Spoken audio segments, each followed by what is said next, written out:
So I think Roger left the room, so I was probably too tough on him when my first talk.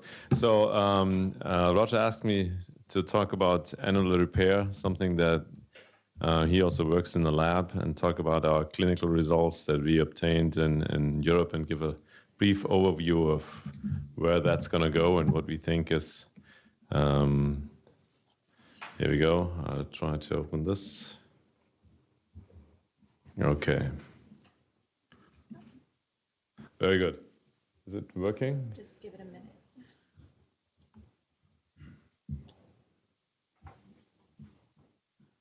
I'll close again.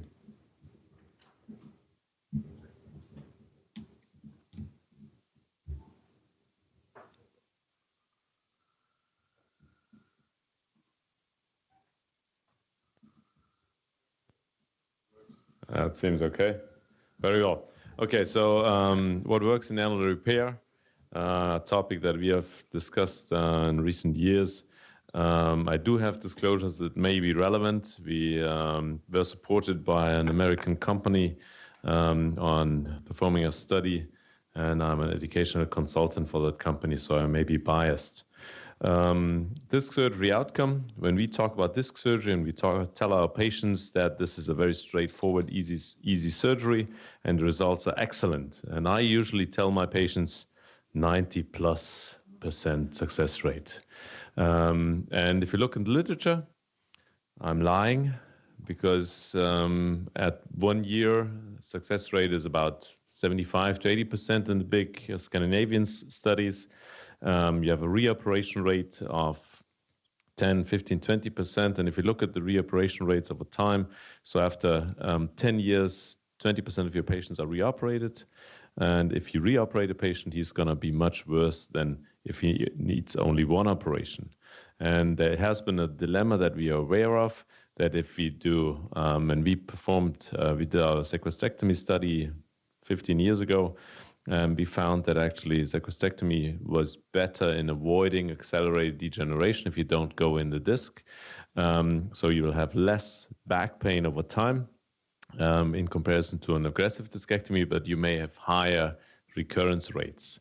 So this is a surgical dilemma. How aggressive are you in the disc in normal disc surgery? And the landmark study by Carnegie, published also some 20 years ago, he found that if you have a big annular defect, you have a reherniation rate of up to 30%. And if you have only a small fissure in the annulus, you basically have no reherniations. And this is something that wasn't believed by many of us. But by now, there's a number of studies out there that showed us very clearly that if you have a large annular defect, you will have a high reherniation rate. And the rate is much higher, particularly depending on the width of this annular defect. And we also know this is a very old image from 1948. And they looked at repairing or the repair tissue that happens or occurs in the annulus. And it was quite clear that there's a little repair on the surface where you have the posterior longitudinal ligament, but there's no repair and no real healing of the annulus itself. Why is annular closure that much of a problem? The problem is that the disc has extremely high pressures. We all know this. It's 10 times more than in our car tires. Extreme loads, high degree of motion, and obviously the annulus degenerates over time and it poorly heals, as I just showed you. And so the major problem for most of the devices that were used, they just came out, both the annular closure devices and also the nuclear replacement devices. So it was tried to suture. That suturing didn't really work well. There are some studies out there. They tried glues. Glues didn't really work well. And there were some implants that also didn't work well. There are some new studies out there with very poor evidence at this point in time. But so I'm only going to show you one study on the so-called X-Close device. It was a large study that was published in 2013. 750 patients randomized 2-to-1. And they found no protective effect for this device in reducing the number of reherniations. I was not involved with these early devices, but I got involved with this device some 10 years ago on a more an academic aspect. This is what I would like to at least present to you. This is a bone-anchored device that has a flap that's supposed to close the defect by the US company. I'm working as an educational consultant for, so I give courses on this device. And this is how it's put in. You do a limited discectomy, then you measure whether the patient really has an defect, and then you implant the device. You can also do this through a tube. And when they came to me, as I said a long time ago, I told them that they should not just put it out, they should try to generate some evidence to really say that this does work or does not work. And that finally ended up in a study in Central Europe. 554 patients were enrolled in 21 centers starting in late 2010. And the patients were randomized in a superiority study 1-to-1 if they had a defect with a minimum size of 4x6 and a maximum size of 6x10 millimeters. They had to have a high disc and a certain ODI or VAS. And those patients were randomized. With the idea being that we know from the Carrigy study that not every patient has a high risk for reherniation. It's only those patients with a large annular defect and a high disc. They have a high risk of reherniation, and they are the ones we want to address with any type of annular closure. These are the 3-year results that I can show you now. We are currently working on the 5-year results, which don't look any different, to be honest. We published this in December 2018 in the Spine Journal, the major results, and you see the freedom of reoperation on the left side and the freedom of symptomatic reherniation on the right side, comparing the annular closure device with the control group. And there are 2 things we learned from this. One is that these are the 3-year results now.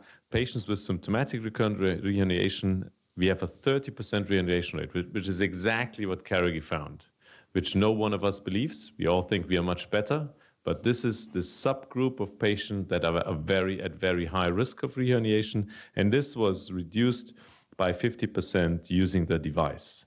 The same is true for reoperations. Obviously, not everybody who has a recurrent disc needs a reoperation, but obviously some patients will do. And so this is, again, comparing the Carrigy in the dark gray with the RCT results, and in blue with the Barricaid. So there is a approval of these studies. And if you look at the reoperations, actually the rediscectomies, so the recurrent operations were only 1/3 in the annular closure device group, but there were some device-related problems. There was a 2% rate of device complications that caused reoperation, and this increases obviously the reoperation overall. And so the benefit stayed the same. This now is 4-year data. As I said, this is all pretty much unpublished data when we looked at the results overall.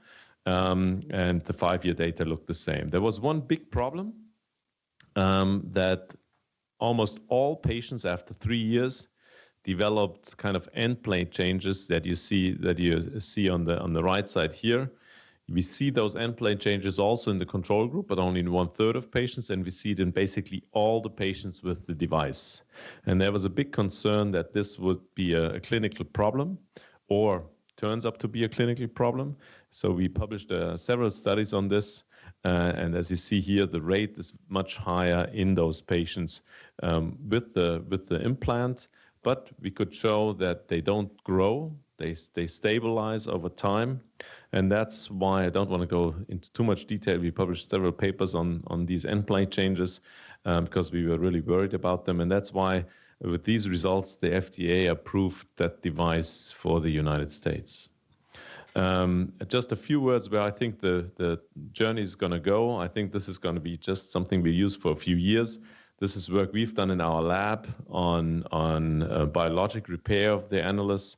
And these are images from a sheep model where we could actually show that if you go for a biologic solution of the annulus, it may not be true annular tissue, but it's some scar tissue, and you can really enhance that scar tissue quite well. So that I can summarize, Reherniation or accelerated disc degeneration, they do cause failure after discectomy at a rate of 20 to 30% in 10 years. And this poses a surgical dilemma on how aggressive we should be in the disc. I personally am very unaggressive and try to stick with fragmentectomy whenever possible. Annular closure is challenging because you can't hold on to anything. Sutures don't really work, at least according to the literature. Annular closure via this bone-anchored device shows good results, not reducing or not eliminating reherniations, but reducing reoperations by about half. But I still think probably in the long term, I think there will be a biologic solution for this. Thank you very much.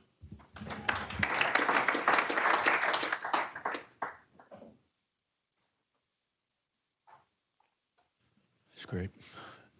How many people will go back once or twice for a revision discectomy in the setting of, if someone is symptomatic and they do require one time, people go back once, twice?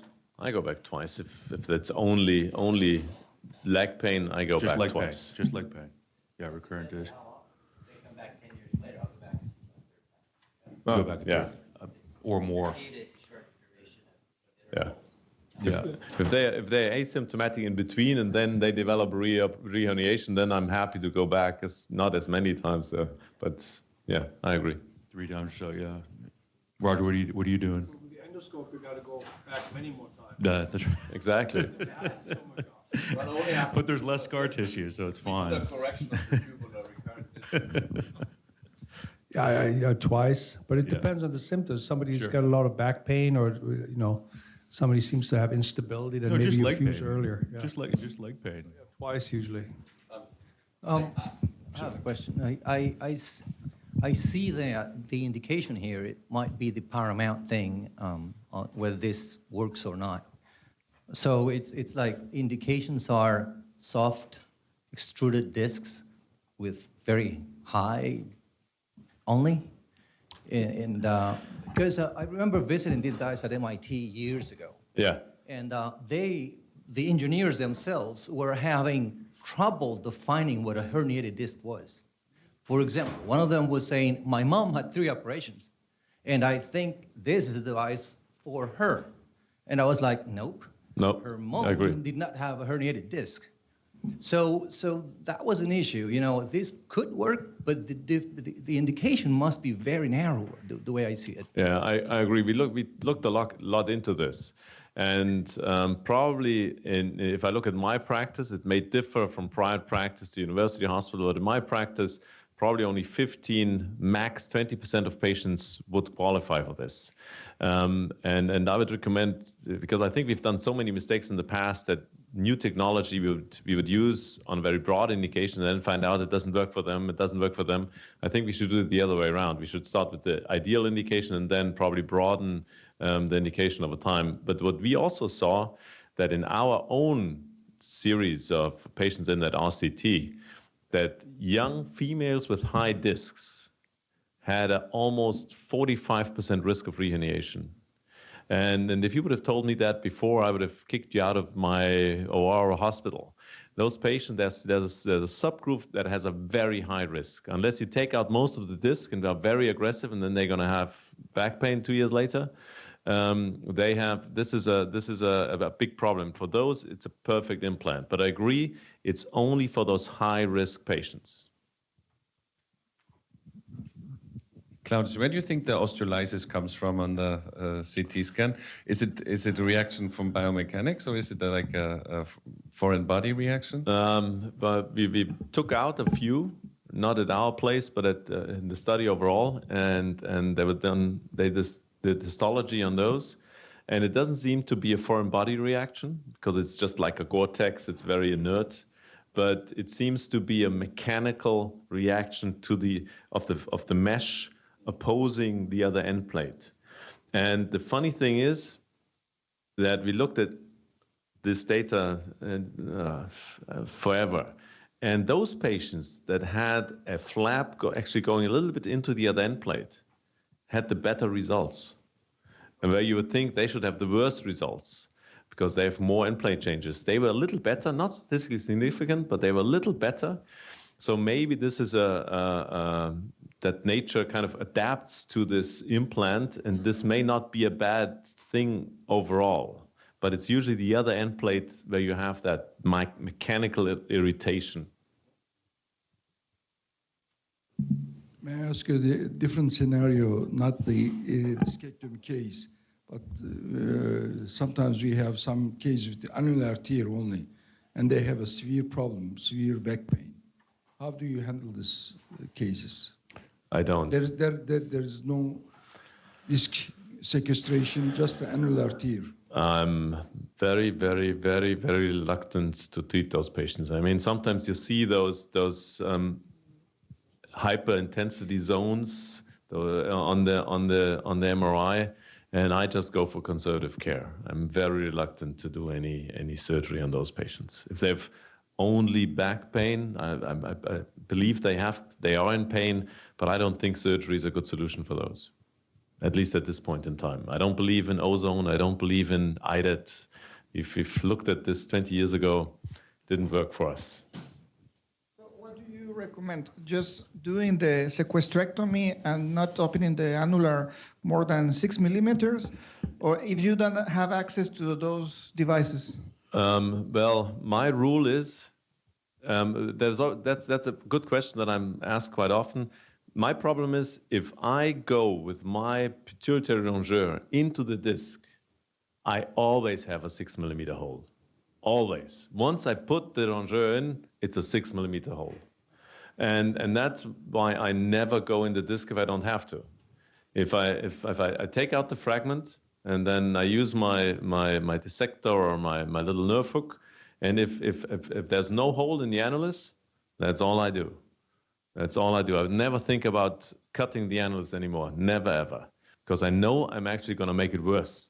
The patient is going to have a higher risk of reherniation if I go with the pituitary into the annulus. That's why I never do it. If there is, quite often you take out the fragment and then there is a hole. Sometimes you see the whole disc being open. And then this is a different scenario. And that would be the patient that qualifies for the implant.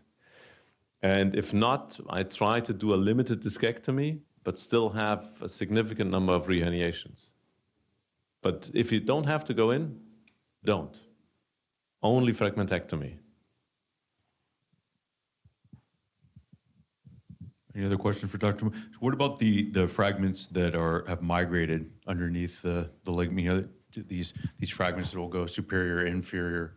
How to best access these? There's no clear way in. There, we don't necessarily see where the fragment is, but you can feel the mass there. Yeah. Well, for those, I mean, to be honest, an upward migrated into the cavity of the upper vertebral body, I just do a translaminar approach. I don't even go for the disc space.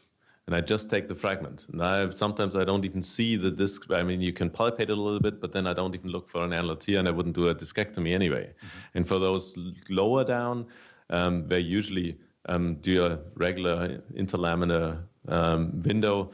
Then I would look for the disc space, but also only take the fragment. Those are even better.